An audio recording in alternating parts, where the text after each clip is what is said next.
Itu kalau kita ngelihat media sosial, ulama yang memfatwakan haram itu dienyek-enyek, diledek-ledek sama netizen. Hari ini kita hidup di mana ya orang yang pakar dalam bidang tertentu tidak lagi dihormati. Ya, kita hidup di zona itu kan sekarang ini. Ya. Jadi ulama itu ngaji, buka kitab beratus-ratus untuk berfatwa, bukan main-main itu berfatwa. Ada kaidahnya, ada regulasinya, ada stepnya. Begitu difatwa kalah sama mulut netizen. Jadi kita hidup hari ini di zaman di mana orang ya tidak menghormati ilmu dari orang yang berilmu.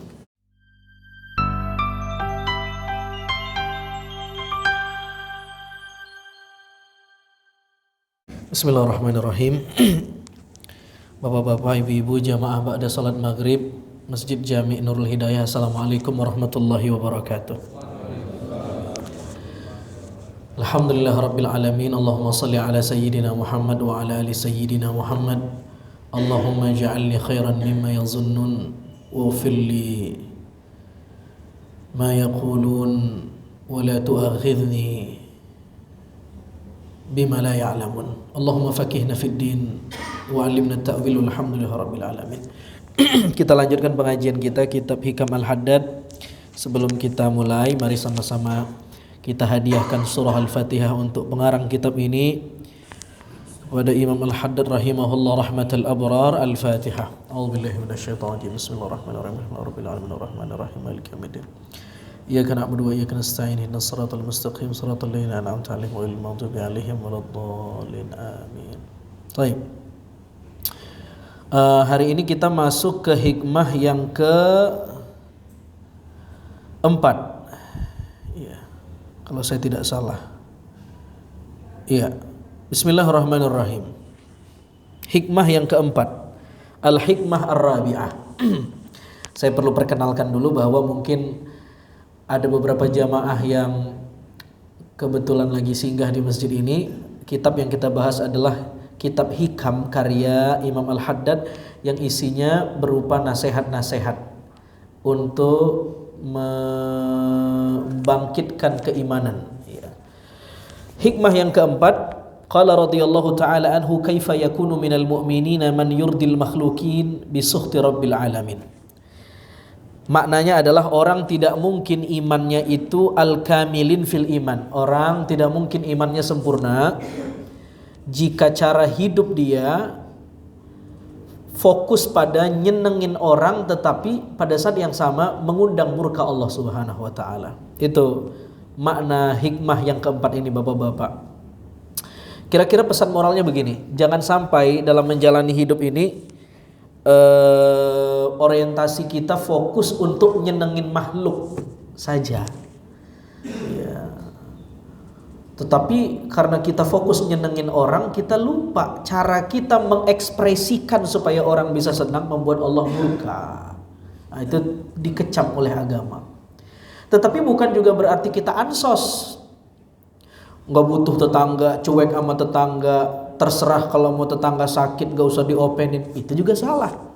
Bahkan agama mengatakan tidak beriman seseorang jika dia belum mencintai orang lain di luar dirinya sebagaimana dia mencintai dirinya sendiri. Walhasil kesimpulannya, kita mengekspresikan kebaikan kita kepada orang lain, tetapi cara mengekspresikannya harus sesuai dengan track agama.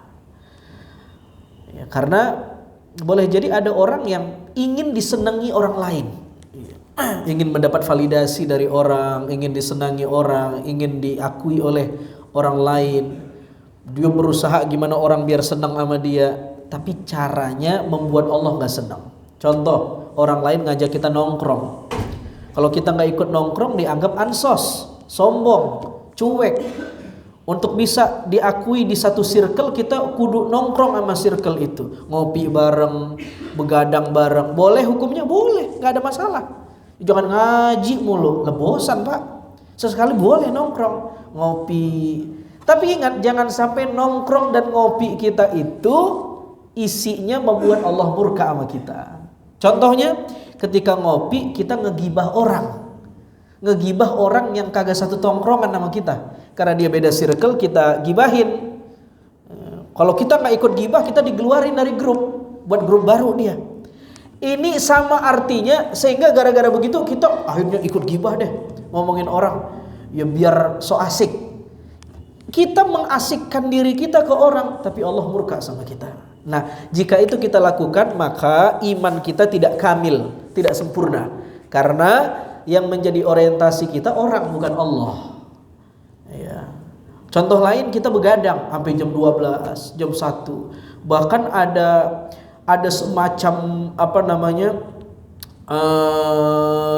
ketentuan tidak tertulis di tongkrongan itu. Yang begadangnya paling lama paling jago. Nah, karena antum pengen nyenengin tongkrongan, antum ikut begadang, tapi subuh antum bablas. Orang kita senengin, tapi begitu Allah manggil Allahu Akbar, pules karena begadang. Ini yang dimaksud oleh hikmah ini. Kaifa yakunu minal mu'minina man yurdil makhluqin bisuhti rabbil alamin. Gak bakal mungkin iman kita sempurna kalau kita cuma fokus nyenengin orang, tapi lupa ketika kita nyenengin orang, Allah murka sama cara kita. Kita mau nyenengin orang karena kita buat hajatan anak kita pesta. Supaya bukan cuma kita yang pesta, tapi orang juga ikut pesta, kita ngundang biduan. Baru malam kemarin kita ngundang kiai buat tahlilan. Lu besok pagi udah ngundang biduan. Karena kalau nggak ngundang biduan aib, diomongin sama satu kampung. Buat hajatan nggak ngundang biduan, maka setiap yang buat hajatan di kampung itu lomba-lombaan, yang paling ngundang biduan paling seksi, hajatannya paling keren. Apalagi kalau 2 malam 3 malam, supaya orang euforia, gembira. Orang senang, tapi Allah murka. Ya. Maka imannya tidak sempurna. Antum ingin nyenengin orang, bagaimana orang happy, orang gembira, tapi di saat yang sama antum nyakitin orang, Allah nggak ridho. Lagi rame son horak, tahu son horak? Itu kan orang pengen healing, pengen happy, boleh pengen healing sama happy, kenapa kagak? Ya. Tapi cara kita mengekspresikan healing kan ada caranya. Agama ini nggak kaku. Agama ini lentur, elastis, mudah, tetapi juga tidak murahan. Gara-gara pengen happy, dia pakai son horak. Lah jangankan telinga, genteng pecah. Coba itu Pak. Ya. Dilarang ngambek. Ya. Difatwa sama ulama haram. Marahnya bukan main. Itu kalau kita ngelihat media sosial, ulama yang memfatwakan haram itu dienyek-enyek, diledek-ledek sama netizen. Hari ini kita hidup di mana ya orang yang pakar dalam bidang tertentu tidak lagi dihormati. Kita hidup di zona itu kan sekarang ini. Ya. Jadi ulama itu ngaji, buka kitab beratus-ratus untuk berfatwa, bukan main-main itu berfatwa. Ada kaidahnya, ada regulasinya, ada stepnya. Begitu difatwa kalah sama mulut netizen. Jadi kita hidup hari ini di zaman di mana orang ya tidak menghormati ilmu dari orang yang berilmu. Ya, hati-hati Pak. Ya, kualat itu. Ya. Padahal kalau dia mau denger musik, ya kan bisa dia pakai headset. Ya. Denger tuh mau sampai puas ya. Kalau udah mengganggu orang mudarat ya. Kan ada batas desibel yang diperbolehkan. Saya kira itu clear sekali. Orang udah buat mobil listrik, kita masih berdebat soal horak. Coba itu Pak. Ya Allah ya Karim. Ya. Udah begitu dah. Kita lanjut hikmah berikutnya Pak tuh. Ya, taib. Hikmah berikutnya, hikmah yang kelima. Taib. Qala radhiyallahu ta'ala anhu, kata pengarang kitab ini Pak, al-'adah idza rasakhat nasakhat. Ada satu kaidah sesuatu yang dibiasain, yang ditradisiin, maka akan menghapus sesuatu yang tidak dibiasain. Kita membiasakan sesuatu yang baik.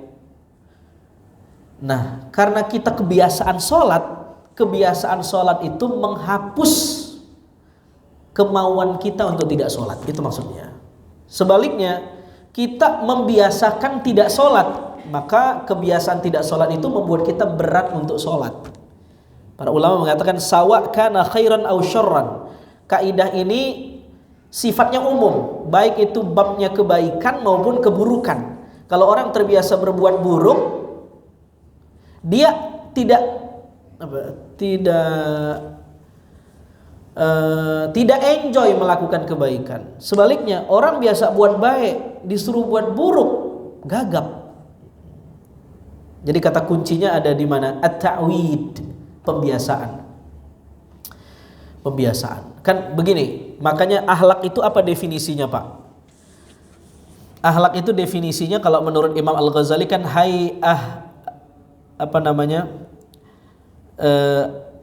hayatun rasikhatun fin nafsi, kata Imam Ghazali dalam Ihya. Akhlak itu sesuatu yang udah jadi karakter. Itu baru akhlak. Dan munculnya sporadis, tiba-tiba, nggak pakai dipikir, nggak pakai direncanain.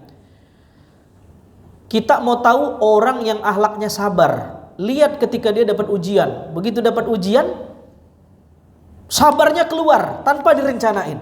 Itu berarti si sabar udah jadi akhlak.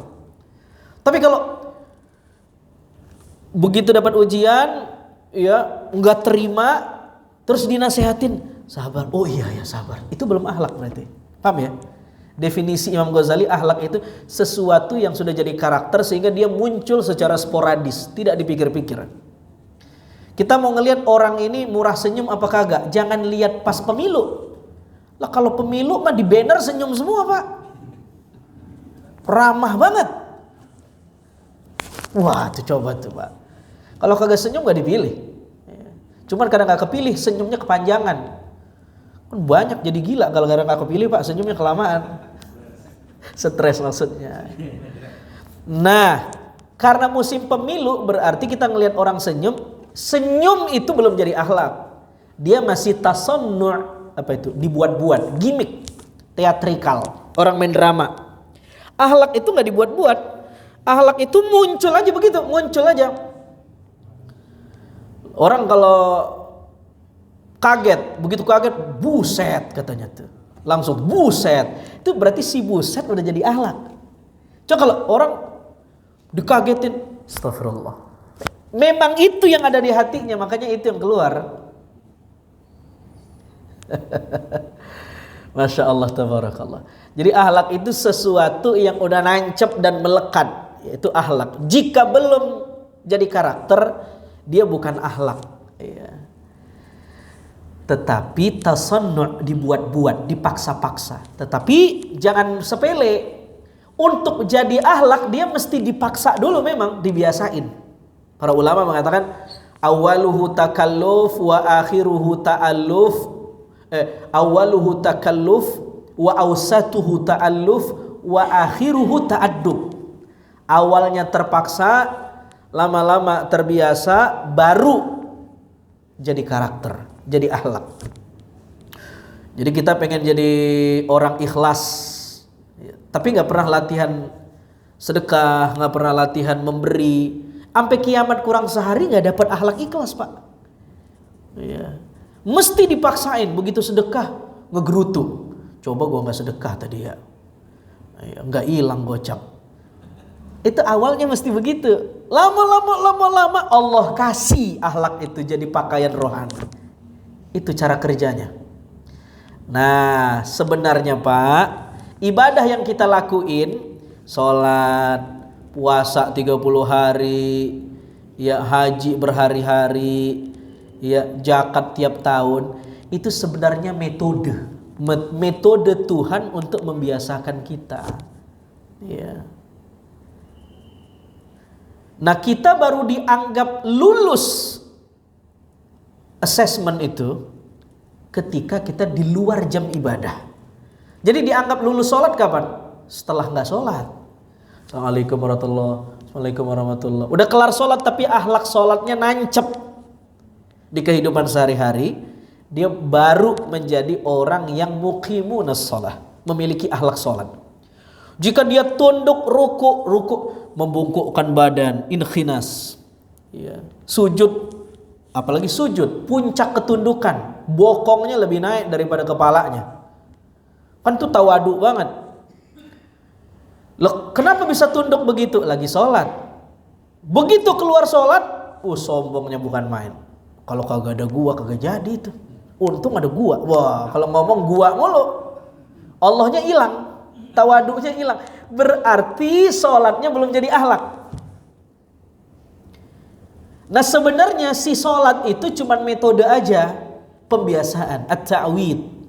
Dibiasain sholat, gestur ruku, tunduk itu kan sedang melatih kita agar jadi orang yang tawadu, tunduk, rendah hati, ingat Allah.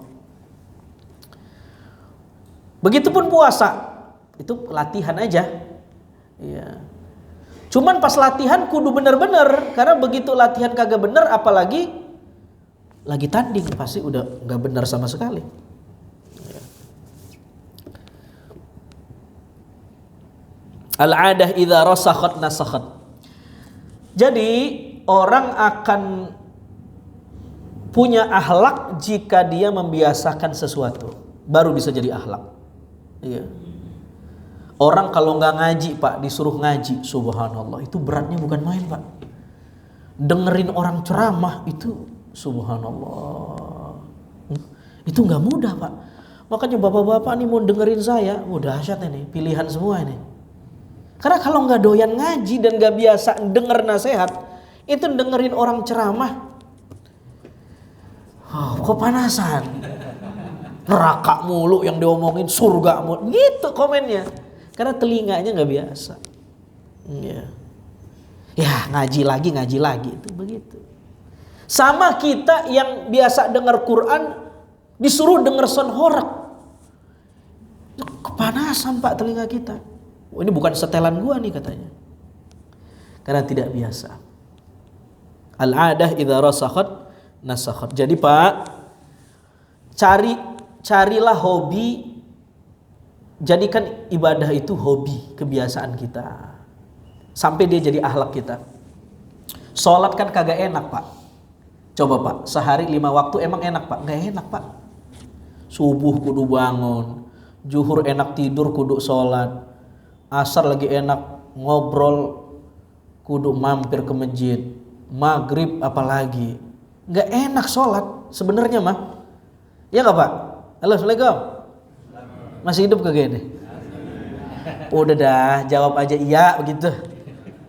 Ya, coba. Sholat mah gak enak. Apa enaknya sholat?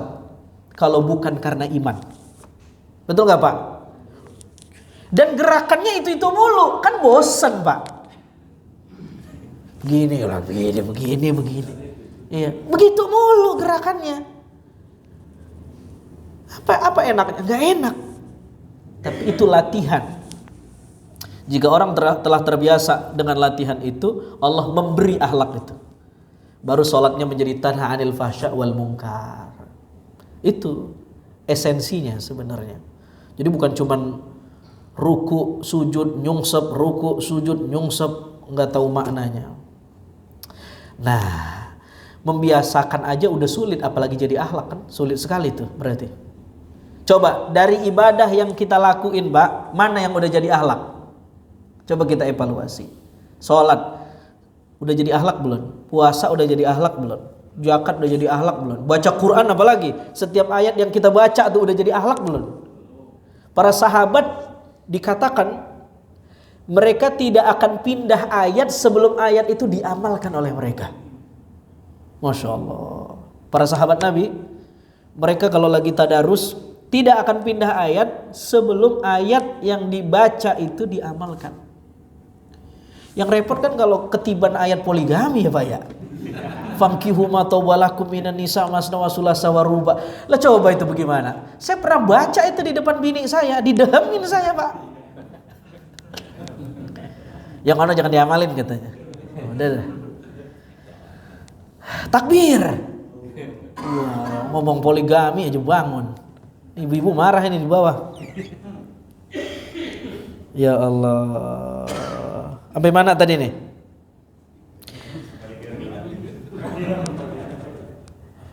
Ya. Nah, mana ibadah yang udah jadi akhlak? Sedikit banget kayaknya, Pak. Iya. Baru selesai sholat, pekarak sendal ketuker. Itu ributnya, Pak, bukan main, Pak. Baru sholat tadi. Berarti kan belum jadi akhlak. Malah dia yang nyolong sendal. Coba itu bayangin itu. Baru sholat Jumat, ribut gara-gara rebutan berkah Jumat, nasi kotak. Mana akhlaknya itu? Berarti kan belum jadi akhlak. Baru jadi tradisi. Ya dia Jumatan ya karena emang udah tradisi Jumatan mah, belum jadi akhlak. Emang udah kebiasaannya. Nah, selangkah lagi di atas kebiasaan, kesadaran, baru dia menjadi akhlak. Ya, mudah-mudahan ibadah yang kita lakukan jadi akhlak, Pak. Nah, jadi kebiasaan itu mesti diulang-ulang, makanya disebut adat. Adat itu kan bahasa Arab. Al-adah itu maknanya sesuatu yang diulang-ulang. Jadi mesti diulang-ulang.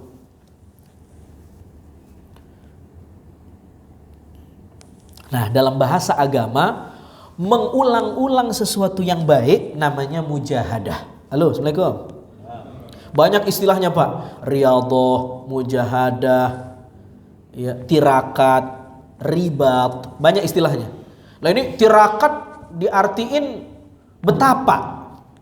Puasa mutih, itu mah dukun. Bukan mujahadah. Ya, beda. Ya. Allah. Nah, menurut para ulama, Pak, ya, ada kaidah spiritual, ada angka yang unik dalam agama, itu angka 40. Angka 40. Orang kalau membiasakan 40 hari, besar kemungkinan dia istiqomah. Ini bukan cocokologi, ada dalilnya nanti di sini. Ya, ada dalilnya. Orang kalau sudah membiasakan tradisi itu selama 40 hari, apalagi 40 tahun. Wah, itu udah legend dia. Itu udah jadi akhlak tuh.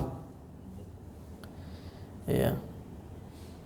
Itu ada riwayat tamamur ribat arba'una yauman. Sempurnanya mujahadah, sempurnanya latihan itu kalau udah dijalankan 40 hari. Wa man rabata arba'ina yauman lam yabi wa lam yashtari wa lam yuhdith hadatsan kharaja min dhunubihi ka yaum waladathu ummuh. Orang yang membiasakan berbuat baik, tidak ngomong yang enggak benar, ya, lalu kemudian pokoknya istiqomah saja 40 hari, maka dia dosanya dihapus sebagaimana dia seperti masih bayi. Bahkan menurut para ulama, ya, mereka mengatakan wal ashhar indahum annahu la yasih wala yakunu illa bitamamil arba'in. Orang kalau mau dapat madad rohani, wahbah, al-kashaf al-wahbani, al-futuh ar-rabbani, banyak istilahnya. Cuman maksudnya orang kalau mau dapat hidayah jadi akhlak, dia mesti sempurna 40 hari. Man sallallahi arba'ina yauman fi jama'atin yudrikut takbiratul ula kutiba lahu bara'atani. Orang yang istiqomah salat dapat takbir imam 40 hari, maka dia akan dibebaskan dari dua hal. Bara'atun minan nar wa bara'atun minan nifaq. dibebaskan dari neraka dan dibebaskan dari sifat kemunafikan. Ya. 40 hari.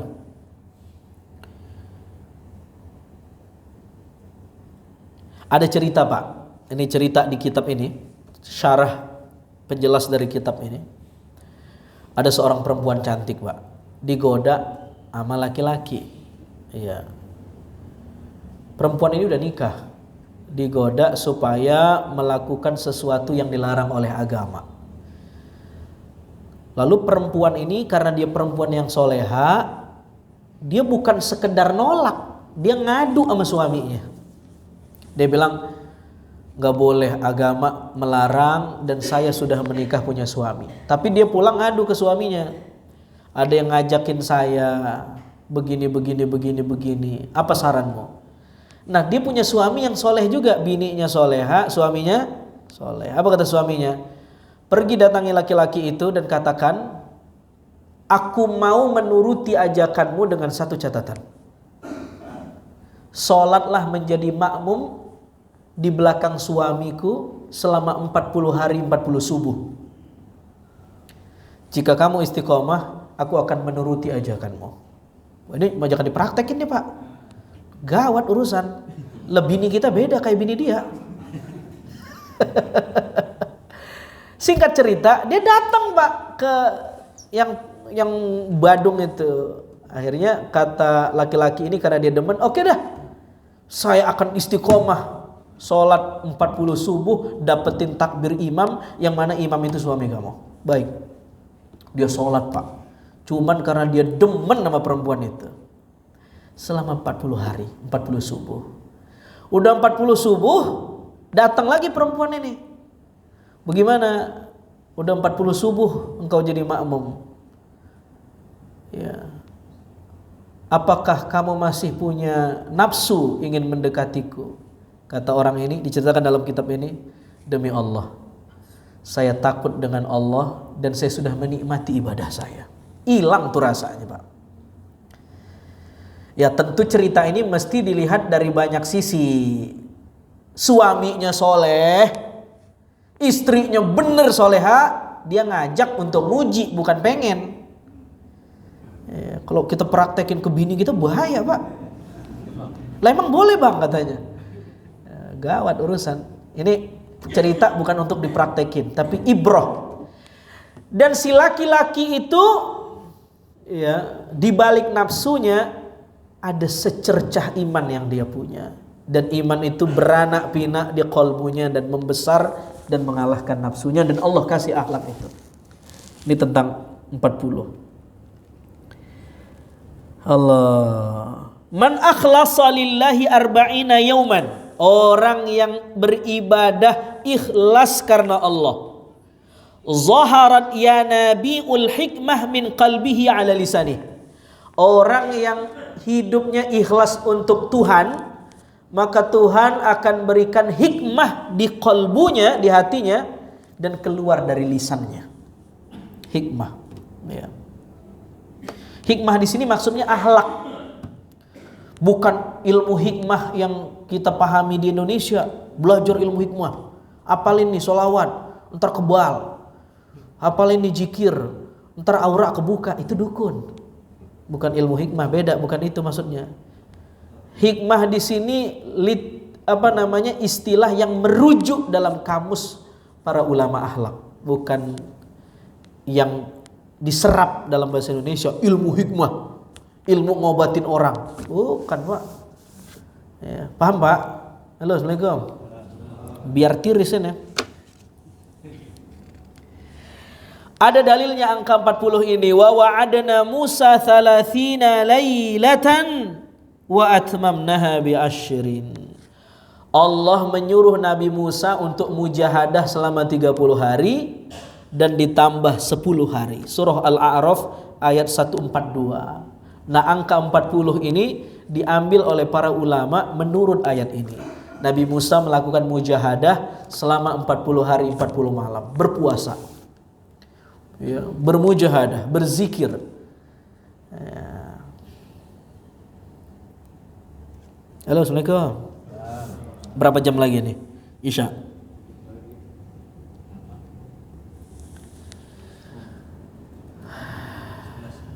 Iya. Nah, begitu dah kira-kira. Ada pertanyaan sampai sini? Kalau ada, silakan Bang. Ya. Assalamualaikum warahmatullahi wabarakatuh. Assalamualaikum warahmatullahi. Di luar kejadian itu Pak. Iya. Asal jangan keluar masjid. Nggak dengar saya. Kan ada yang saya tahu itu Al-Quran itu kalau Allah ya. Tapi ada bahasa waqala hukumul ini itu kan kata Allah ya, firman Allah. Tapi ada qala Musa qala Firaun qala ana rabbukumul a'la. Maksudnya apa yang disebut kalam Allah itu? Al-Quran itu kan kalam Allah, tetapi di situ ada kalamnya Fir'aun, kalam iblis, kalam Musa. Ya, para ulama bilang kalamullah itu maksudnya di situ ya bahwa semua isi Al-Quran itu adalah kepunyaan Allah. Tetapi ada perkataan Fir'aun, perkataan iblis, itu namanya kalam khobari. Allah menceritakan ulang. Seperti seorang wartawan, telah terjadi pembunuhan di sini, dan setelah disidik berdasarkan keterangan polisi, motif pelaku adalah karena asmara. Pelaku mengatakan, itu kan dia sedang menginformasikan ulang. Itu aja sebenarnya. Dan tentu Allah menukil perkataan itu mesti ada ibrohnya. Ya, iblis berkata ana khairum minhu, saya lebih baik dari Adam. Ya, pelajarannya adalah jangan jadi iblis yang dia itu sombong merasa lebih baik dari orang. Itu mesti itu disampaikan ulang oleh Allah. Ada yang lain Bapak-bapak? Iya, silakan. Ya. Saya mau bertanya, ini kemarin terjadi pada sholat jamaah di masjid. Nah, di saf depan ini ada yang batal nih. Tiba-tiba kok langsung nyelonong ke belakang, langsung wudu gitu, menyotong. Nah, itu hukumnya gimana Ustaz? Nah, posisinya kalau misalkan ngelewatin orang. Terus kedua, kalau misalkan tiba-tiba batal kayak gitu tuh, lebih baiknya gimana gitu? Apa yang harus dilakukan? Iya, antum keluar dari shaf, antum kan batal. Supaya tetap terjaga keutamaan shafnya dan antum tidak merusak shaf yang ada. Antum keluar dari shaf dan usahakan tidak mengganggu jamaah. Tetapi jika tidak ada jalan keluar yang lain, terpaksa melewati orang, nggak ada masalah, darurat. Antum kalau sholat di Haram di Madinah lebih padat lagi, main lewat-lewat aja itu. Ya. Orang Indonesia karena kebiasaan pamit, itu udah darurat kan, udah terdesak orang rame banyak. Cuman kira-kira antum ngelewat tuh sejajar soft antum, lewat di bahu orang. Nah, yang lagi sholat yang kagak batal juga kudu tahu diri, miringin dikit. Ini karena dia kagak ngaji, repot urusan. Berantem jadinya.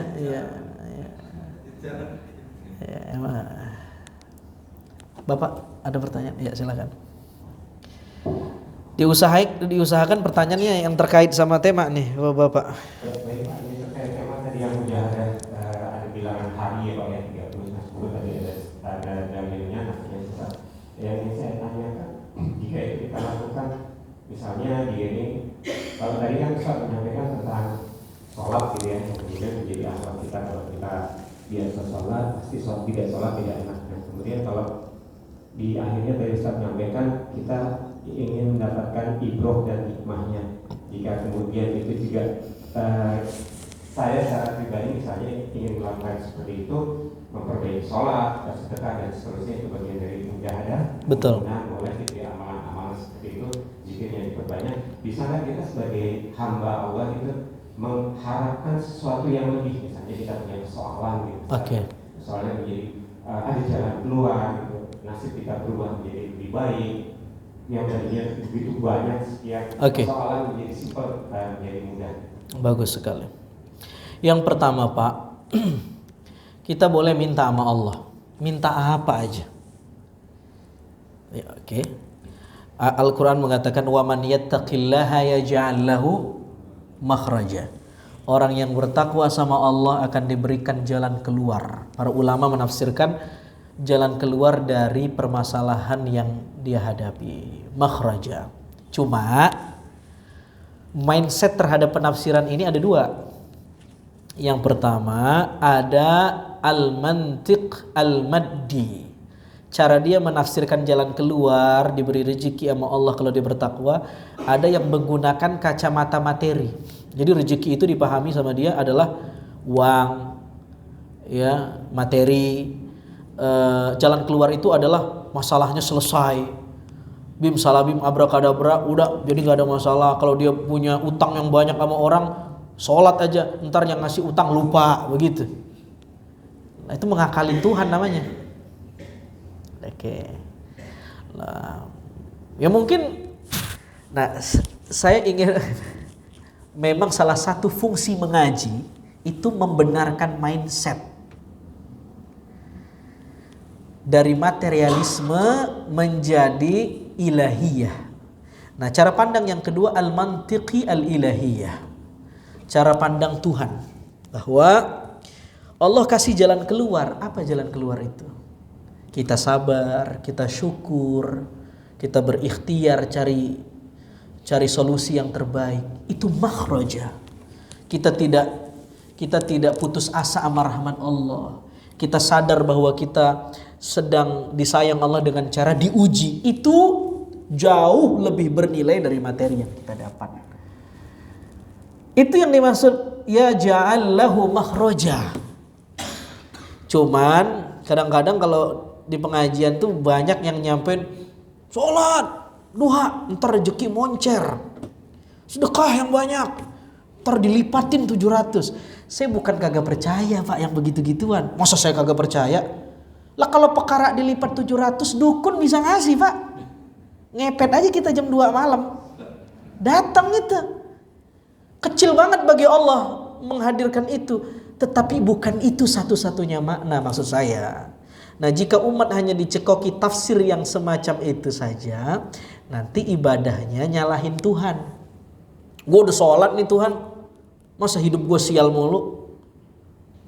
Buat apa gue sholat? Katanya orang yang takwa dikasih jalan keluar. Karena di otaknya jalan keluar itu adalah materi. Padahal tidak. Paham gak Pak? Halo, Assalamualaikum. Nah, sholawat yang sholatnya kenceng, utangnya lunas, amin, kan begitu tuh. Badannya sehat, amin. Benar itu, cuman itu belum mentok. Maksud saya adalah Islam ini spektrumnya luas banget, tergantung segmennya. Jika segmennya anak-anak cocok begitu. Cuman kalau udah pada bangkotan, udah tua, dijejelin kayak begitu, lah kapan naik levelnya? Halo, paham gak? Assalamualaikum. Ya, rasional sekali sebenarnya. Ya. Ada orang diuji mengutuk takdir, itu kan dia tidak dapat makhraja. Tapi begitu diuji dia justru makin dekat sama Allah, merasakan kehadiran Allah, makin sayang, makin itu dahsyat itu Pak. Itu yang disebut makhraja, jalan keluar. Ya. Paham gak Pak? Dan itu rezeki yang gede banget, rezeki rohani namanya. Jadi mindset dia menafsirkan ayat itu tidak keliru, tetapi dia ngambil segmen yang anak-anak. Ya. Makanya beribadah itu ada lil husul, ada lil wusul. Lil husul itu orang beribadah karena kepengen yang ada sama Allah. Allah punya surga, dia pengen surganya. Allah punya neraka, dia nggak pengen nerakanya, makanya dia sholat. Allah punya kekayaan, makanya dia duha biar kaya. Allah punya apa aja, dia sholawat biar dapat apa aja. Ini lil husul namanya, pragmatis. Nah, ada orang yang beribadah lil wusul, dia nggak mau yang ada sama Allah, dia nggak mau. Dia fokus Allahnya. Karena dia bilang man wajadallaha wajada kulla syai'. Kalau kita udah dapat Allah, kita dapat semuanya. Jadi mujahadah baru disebut mujahadah Tadi riyadhah latihan, dia baru disebut mujahadah jika ibadah itu dilakukan liwajhillah, untuk Allah. Jika untuk nafsu namanya bukan mujahadah, tapi mukabadah. Apa tuh mukabadah? Cuman capek aja, tapi nggak dapat nur, nggak dapat asror, tidak dapat anwar, tidak dapat madad, tidak dapat akhlak. Coba Pak, kita kalau sholat karena nafsu sama karena Allah beda Pak. Kalau karena nafsu, handphone Bapak kemalingan, lalu datang ke Ustadz, kata Ustadz, ente sholat hajat dah, doain tuh yang nyuri putus tangannya. Wah, itu Pak malam bangun pasti, karena nafsu yang ngajak. Bagaimana tuh orang biar putus tangannya? Gue kesel banget. Allahu Akbar. Doa, ya Allah, Engkau sebaik-baik pemberi balasan. Sehebat apapun makar orang, makarmu lebih baik. Putusin tangannya. Itu bangun Pak pasti, karena ada nafsu di situ. Ketika dibongkar triggernya, Anda sholat sebenarnya karena handphone Anda hilang atau karena Allah Anda bangun? Karena handphone hilang kan? Tapi begitu sholat, coba kita sholat karena pengen muji Allah, itu berat banget bangunnya. Karena benefitnya nggak kelihatan. Jadi bener sholat hajat bisa gituin orang, bisa. Cuman kan bukan itu yang diinginkan agama. Bapak ngamalin hizib, wirid, biar orang kalah sama kita. Bisa memang itu, tetapi kan bukan itu yang diinginkan agama. Nah, berarti dia belum liwajhillah, bukan karena Allah. Saya berkali-kali kasih ilustrasi biar paham. Satu ketika, udah isya ya, saya umroh dan gak bawa anak. Akhirnya pulang saya beliin oleh-oleh. Begitu pulang saya suruh salim, dia gak mau. Saya suruh salim, gak mau. Akhirnya saya keluarin oleh-olehnya. Akhirnya saya bilang, kalau kamu mau oleh-oleh ini, cium dulu, salim. Dia cium, dia salim, dia rebut mainan itu.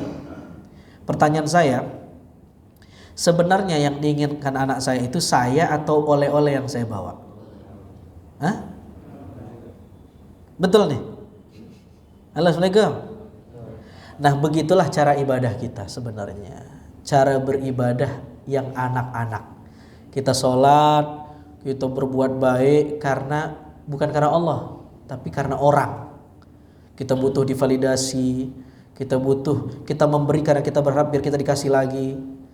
Kan itu kan kita, ya kan? Nah, kita disuruh ngilangin itu kan susah tuh Pak. Susah banget itu. Ini mah teorinya Pak enak banget didengerin, tapi kan ngamalinnya susah ini. Kita pengen ibadah udah dah, nothing buat Allah aja. Kan sulit tuh Pak tuh. Sulit banget. Ya karena begitu buat Allah, nafsu datang, iblis datang ngegoda. Udah, kayaknya di sini kagak ada yang lebih ikhlas kecuali kamu. Wah, mulai itu iblis datang Pak. Jadi begitu kita mulai pengen ikhlas, iblis udah di depan kita, memvalidasi kita bahwa kita orang yang paling ikhlas. Jadi kagak ikhlas jadinya, karena merasa ikhlas. Nah, disitulah namanya mujahadah, seakar kata dengan jihad. Jihad itu kan memerangi musuh.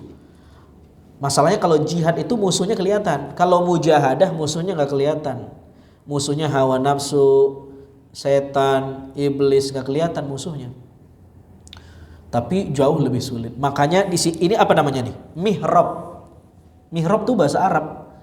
Mihrab itu artinya tempat tanding. Ya. Ring tinju, bahasa Arabnya mihrab. Jadi sebenarnya kita lagi berperang sholat itu. Berperang lawan nafsu, berperang lawan setan, baru takbir. Udah ingat Shopee, ingat mancing, ingat macam-macam. Makanya kita sholat itu kan lagi mihrab. Nah itu sulit, sulit banget. Tapi begitu kita tahu itu sulit, berarti kita sudah di pintu masuk mau ikhlas. Paham gak? Kalau selama ini kita ibadah rasanya anteng-anteng aja, gak ada kesulitan, jangan-jangan kita beribadah begitu disobek motifnya nafsu. Makanya anteng aja, mudah, ringan aja. Tapi sulit ya. Itu berarti dia selangkah sedang ingin masuk, tapi belum masuk, jauh lagi Pak. Mau ke ikhlas itu. Ini teorinya Pak, prakteknya dirasa-rasain dah. Saya kira itu mudah-mudahan bermanfaat. Udah sholat isya ya Pak? Udah adzan ya. Aqulu qawli hadza wa astaghfirullah li wa lakum wa li sairil muslimina wal muslimat wal mu'minina wal mu'minat.